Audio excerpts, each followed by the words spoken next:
สบายดีมื้อนี้มาพบกับมั่นศรีพันวงศ์ซึ่งได้รับหน้าที่เป็นพิธีกรภาคสนามเนาะพวกเขาได้นำพาทานมาที่โรงเรียนประถมสมบูรณ์บ้านนาว่าเมืองธุรคมแขวงเวียงจันทน์เนาะซึ่งพวกเขาได้ลงมาเฮ็ดกิจกรรมให้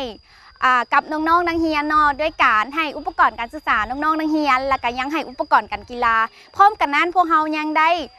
สร้างหัวให้กับโรงเรียนประถมแห่งนี้น้ำเนาะเป็นหัวโรงเรียนซึ่งกิจกรรมนี้จะเป็นแนวไหนอยากให้ทุกท่านติดตามรับชมน้ำมันสีมาเลย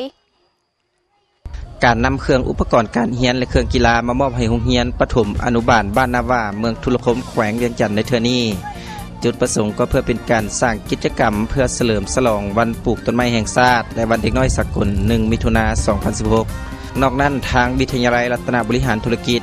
ยังได้ประกอบส่วนช่วยสร้างหัวตะนางให้กับโรงเรียนดังกล่าวอีกด้วยเครื่องของที่นำมาประกอบส่วนสุกยิ้วให้โรงเรียนดังกล่าวในเทื่อนี้แม้นได้มาจากการประกอบส่วนจากองค์การจัดตั้งมหาชนก็คือหน่วยสาวหนุ่มกรรมบาลและหน่วยสหพันธ์แม่หญิงฮักฐานวิทยาลัยรัตนบริหารธุรกิจพร้อมด้วยการประกอบส่วนของนักศึกษาวิทยาลัยรัตนบริหารธุรกิจที่ได้ประกอบส่วนสุกยิ้วเข้าในการเฮ็ดกิจกรรมดังกล่าวซึ่งประกอบด้วยปื้มเขียนซอดำอย่างลึบไม้บรรทัดและอุปกรณ์การเรียนอื่นๆพร้อมด้วยเครื่องลิ้นเด็กน้อยอนุบาลรวมทั้งวัตถุอุปกรณ์การสร้างหัวตะนางให้กับโรงเรียนแห่งนี้ซึ่งรวมมูลค่าทั้งหมด 16,900,000 กว่ากีบต่างหน้าคณะอาจารย์และนักศึกษาวิทยาลัยรัตนบริหารธุรกิจได้ร่วมกันนำเอาเครื่องของดังกล่าวเดินทางมามอบให้นักเรียนอยู่ที่โรงเรียนประถมบ้านนาว่าเมืองทุรคมแขวงเวียงจันทน์ซึ่งพอเดินทางมาถึงก็ถูกต้อนรับจากคณะครูอาจารย์และน้องๆนักเรียนที่ยืนรอท่าการลงมาเยี่ยมยามและสุกยิ้วจากคณะอาจารย์และนักศึกษาวิทยาลัยรัตนบริหารธุรกิจอย่างอบอุ่นและต่างฝ่ายก็ได้สร้างความสนิทสนมพร้อมทั้งทักทายซึ่งกันและกัน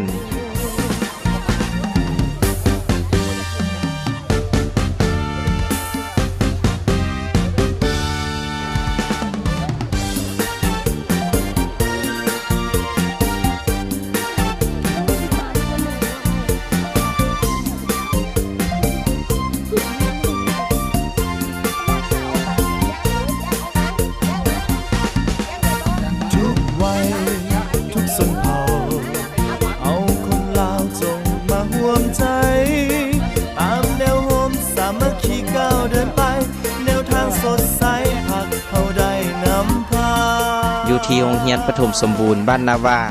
คณะอาจารย์และนักศึกษาวิทยาลัยรัตนบริหารธุรกิจได้พร้อมกันนำเอาอุปกรณ์และเครื่องของที่ได้กักเก็บมาสุกยิ้วในครั้งนี้จัดแจงให้เป็นระเบียบเพื่อเกี่ยมมอบให้คณะอาจารย์และน้องนักเรียนจับมือร่วมพลังสร้างความหวังคนลาวสมดังใจสร้างมัคคีสร้างลาวเจริญไปให้เพื่อนได้รับรู้ทั่วโลกาพักเฮาสละสองใสเต้าโฮมกันมาเถิดนาแนวโฮมบอนโฮมแห่งภาษาทั่วแคว้นจงท่านสมเพชรรัตนสิมประธานอำนวยการวิทยาลัยรัตนบริหารธุรกิจได้ต่างหน้าคณะอาจารย์และนักศึกษากล่าวมอบเครื่องของที่ได้นำมาสุกยิ้วในครั้งนี้ท่านสากลเนาะอาจารย์สากลอำนวยการของโรงเรียนประถมสมบูรณ์บ้านนาว่าเรียนทางในบ้านแล้วก็เท่าเกณฑ์ในโฮมและทางคณะอาจารย์เนาะน้องน้อยนักเรียนหมดทุกคนมื้อนี้ข้าพเจ้าเองกับในนามขอตั้งหน้าให้ทางคณะอาจารย์พร้อมด้วยนักศึกษาตั้งนักศึกษาจำนวนหนึ่งเนาะที่ได้เดินทางมาจากวิทยาลัยรัตนบริหารธุรกิจนครหลวงเวียงจันทร์มีความภาคภูมิใจที่เห็นทั้งคณะอำนวยการเท่าแก่ในโฮมและก็ในบ้านได้มาต้อนรับอย่างมีความอบอุ่นเนาะอันนี้พวกเขาก็ขอขอบอกขอบใจที่ได้มาคองคอยต้อนรับพวกเขาทางวิทยาลัยรัตนบริหารธุรกิจนี่พวกเขาก็ได้รับไปเสนอจากโรงเรียนประถมบ้านนาว่าแล้วก็กับการจัดตั้งบ้านของบ้านนาว่านี่แหละเฮ็ดหนังสือเสนอหาพวกเขาเพื่อขอความช่วยเหลือโดยเฉพาะกับหัวเนาะที่อ้อมหอบโรงเรียนนี่แหละแล้วก็อุปกรณ์การเรียนให้แก่น้องน้อยนักเรียนจำนวนหนึ่งฉะนั้นในโอกาสเทื่อนี้ พวกเขาก็ได้มีความตั้งใจนะได้เต้าหูมเอาน้ำจิตน้ำใจจากบรรดานักศึกษาของวิทยาลัยรัตนะพร้อมด้วยของครูอาจารย์พนักงานของวิทยาลัยรัตนะบริหารธุรกิจได้เต้าหูมเงินคำจำนวนหนึ่งเพื่อซื้อซอกหาวัตถุที่ทางโรงเรียนบ้านนาว่านี่มีความต้องการเนาะในนั้นพวกเราได้เตรียมมาในเทื่อนี้ก็มีอยู่เสาหัวเนาะร้อยเสากระตะนางลวดน้ำเครื่องของโรงเรียนประถมป .5 ป .1 ถึงป .5 ก็ตามที่อำนวยการของเพื่อนแจ้งไปว่ามี202คนพวกเราก็เตรียมมาครบสุด202คนแล้วก็นักเรียนอนุบาลน้องน้อยอนุบาลนี่มีอยู่78คนแล้วพวกเขาก็ได้เตรียมสุดมา78สุดให้ถือว่าทุกคนได้ครบหมดเนาะนอกจากนั้นก็มีเครื่องที่ว่าเอามาใส่รวมเช่นเครื่องกีฬาเนาะเครื่องกีฬาสุดกีฬานี้แล้วกับเครื่องรีดกีฬาจำนวนหนึ่งและเทื่อนี้พวกเขาก็มาเป็นเทื่อทำบิดเนาะแต่คิดว่าก็คือซูเปอร์แมนเทื่อสุดท้ายดอกเนาะก็สีเที่ยวไปหามาสู้กันเนาะมีอย่างกับห้องหากันการนำเอาเครื่องอุปกรณ์การเรียนและเครื่องดินกีฬามาสุกยิ้วช่วยเหลือน้องนักเรียนโรงเรียนประถมสมบูรณ์นาว่าในครั้งนี้ก็เพื่อเป็นการส่งเสริมและสร้างกำลังใจให้น้องนักเรียนโรงเรียนดังกล่าวให้มักฮักและตั้งหน้าเขาในการทำเรียนของพวกเขาซึ่งบรรดาน้องน้อยนักเรียนเหล่านี้ก็เปรียบเหมือนอนาคตของชาติประเทศชาติจะเจริญรุ่งเรืองศรีวิไลก็ตัวเมื่อคนในชาติมีการศึกษาที่ดีมีความรู้ความสามารถเพื่อพัฒนาสร้างสรรค์เศรษฐกิจสังคมของชาติให้ขยายตัวสูงขึ้นไปเรื่อยๆก็เช่นเดียวกับนักศึกษาวิทยาลัยรัตนบริหารธุรกิจที่ได้มาเยี่ยมยามและมอบวัตถุอุปกรณ์การเรียนให้น้องนักเรียนในมื้อนี้ก็เช่นเดียวกันนอกจากจะมีโอกาสเพียบพร้อมทุกสิ่งอย่างก็คือการศึกษาในห้องเรียนที่เพียบพร้อมไปด้วยสิ่งอำนวยความสะดวกต่างๆแล้วบางคนก็อาจจะยังบ่มีโอกาสได้เห็นและรับรู้ว่ายังมีอีกหลายคนที่โอกาสบ่เอื้ออำนวยต่อการศึกษาเรียนแต่ก็ยังตั้งหน้าและบ่ท้อถอยต่ออุปสรรคต่างๆสิ่งดังกล่าวนี้ที่นักศึกษาได้รู้และเห็นในมื้อนี้จะเป็นการปลูกจิตสำนึกให้แก่นักศึกษาของวิทยาลัยรัตนบริหารธุรกิจก็คือวัยหนุ่มนักเรียนนักศึกษาทั้งหลายที่ยังบ่ทันได้เห็นความสำคัญและโอกาสของตนที่มีความพร้อมทุกด้านนั้นจะได้สวยใสให้เกิดประโยชน์สูงสุดกับชีวิตวัยเรียนของนักศึกษาดังคำขวัญของวิทยาลัยรัตนบริหารธุรกิจที่ว่าความรู้คู่ความดีมีศีลธรรมประจำใจนำใช้ให้เป็นประโยชน์แก่สังคมพร้อมกันนั้นยังเป็นการปลูกฝังน้ำใจเอื้อเฟื้อเผื่อแผ่รู้จักช่วยเหลือซึ่งกันและกันในสิ่งที่บ่เหลือบากว่าแฮงเพราะการดำรงชีวิตของคนหลายคนในสังคมใดหนึ่งย่อมจะมีสิ่งที่แตกต่างกันทั้งหลายด้านแต่สิ่งที่คล้ายคือกันนั่นก็แม่นพวกเฮาเป็นทรัพยากรมนุษย์ของชาติอันเดียวกันมีความเสมอภาคทางด้านสิทธิมนุษย์ชาติลาวได้มีมนต์เสื้อหักแพงสามัคคีช่วยเหลือซึ่งกันและกันมาแต่ช้านานและมนต์เสื้ออันดีงามดังกล่าวก็ยังจะสืบทอดต่อไปฮอดเส้นลูกเส้นหลานในภายภาคหน้าก็เส้นดังบทเพลงของวิทยาลัยรัตนบริหารธุรกิจบทหนึ่งที่มีชื่อว่าสามัคคีเผ่าลาว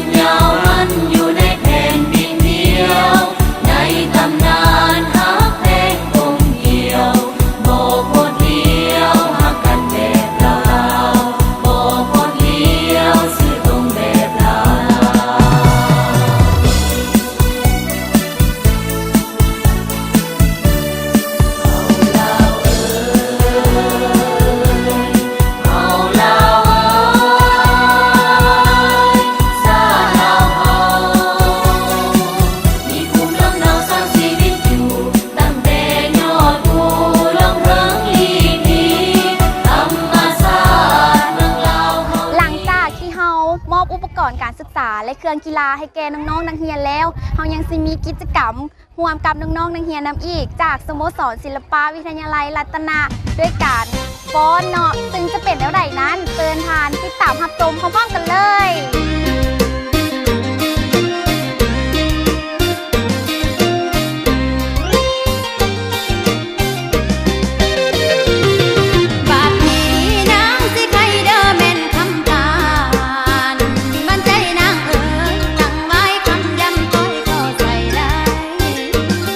โอ้น้ออายผู้อยู่เด้อ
วนแท้เด้บ้านเฮา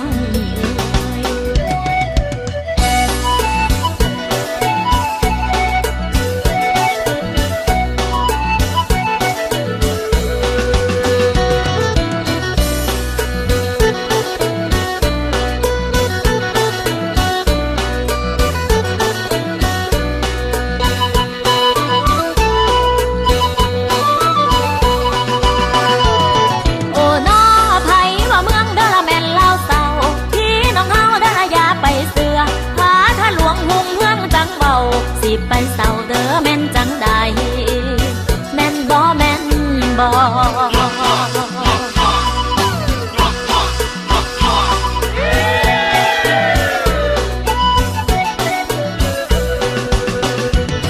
นี่เด้อมองทั้งใดก็ยังใจยังเหลี่ยมเทียมทันบ้านน้องเมืองพี่เทคโนโลยีเด้อละแม่นลุดหน้าเคลื่อนไปฟ้าสว่างสวัย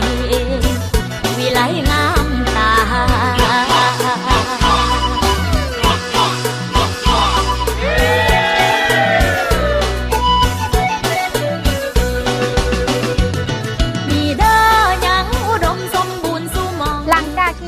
ร่วมเฮ็ดกิจกรรมกับน้องๆก็คือการแสดงศิลปะแล้วทางคณะวิทยาลัยรัตนาของพวกเรายังได้ร่วมกันปลูกต้นไม้เนื่องในวันปลูกต้นไม้แห่งชาติเนาะเพื่อสร้างพรมเงาสีเขียวให้แก่โรงเรียนแห่งนี้นำเนาะและตอนนี้พวกเราก็กำลังจะไปปลูกต้นไม้กันแล้วการปลูกต้นไม้ของคณะอาจารย์และนักศึกษาวิทยาลัยรัตนบริหารธุรกิจอยู่ที่โรงเรียนปฐมสมบูรณ์อนุบาลนาว่าในครั้งนี้ก็เพื่อเป็นการสร้างสิ่งแวดล้อมธรรมชาติให้ร่มเย็นเว้ารวมเว้าเฉพาะก็แม่นเฮ็ดให้บริเวณเดินโรงเรียนดังกล่าวได้มีบรรยากาศทางธรรมชาติที่ดีด้วยห่มไม้เป็นบ่อนพักผ่อนของนักเรียน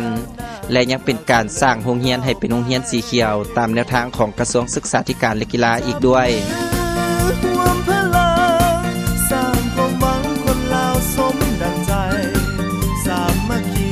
เราจะเลินไปให้เพื่อนได้รับรู้ทั่วโลกาพักเฮาสละสองใสเต้าโฮมกันมาเถิดนาหลังจากที่คณะอาจารย์และนักศึกษาได้ร่วมกันปลูกต้นไม้สำเร็จแล้วก็ได้สืบต่ออ้อมหัวโรงเรียนให้กับโรงเรียนดังกล่าว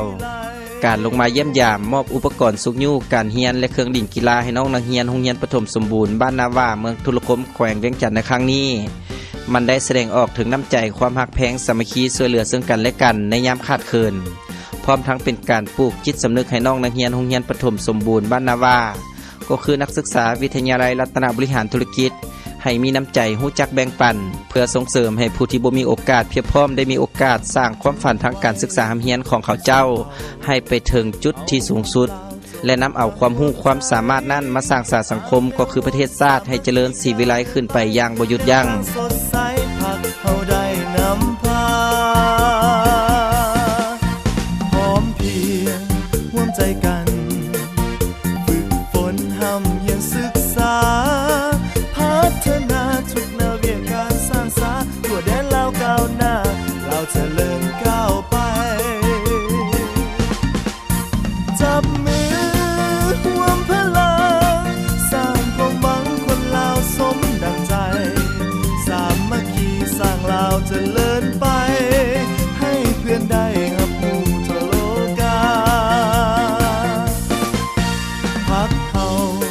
สละสองใสเต้าโฮมกันมาเถิดนาแนวโฮมบอนโฮมแห่งภาษาทั่วแคว้นจงมาสร้างศาสตร์ลาวศรีวิไลที่ผ่านมาแล้วนั้นเนาะก็เป็นกิจกรรมดีๆที่ทางคณะครูอาจารย์และนักศึกษาทางวิทยาลัยรัตนาได้เข้ามาช่วยเหลือน้องๆนักเรียนอยู่ที่โรงเรียนปฐมบ้านนาวาเมืองทุลคมแขวงเวียงจันทน์สุดท้ายนี้เนาะก็อยากเชิญชวนหากท่านใดมีใจอยากช่วยเหลือทางโรงเรียนของเพิ่นก็ยังมีการต้องการอยากได้ความช่วยเหลือบ่ว่าจะเป็นทั้งหลังคาและก็อุปกรณ์การศึกษาต่างๆเนาะหากท่านต้องการอยากจะร่วมไปนำคณะของพวกเราเพื่อช่วยเหลือก็ได้หรือว่าจะมาช่วยเหลือด้วยตัวของท่านเองก็ได้เนาะและที่สำคัญทางคณะของพวกเราก็ยังได้ช่วยเหลือหลายๆโรงเรียนบ่ว่าแต่เหนือฮอดใต้เนาะหากท่านใดมีใจก็อยากจะร่วมกับพวกเราก็ เชิญเลยเนาะ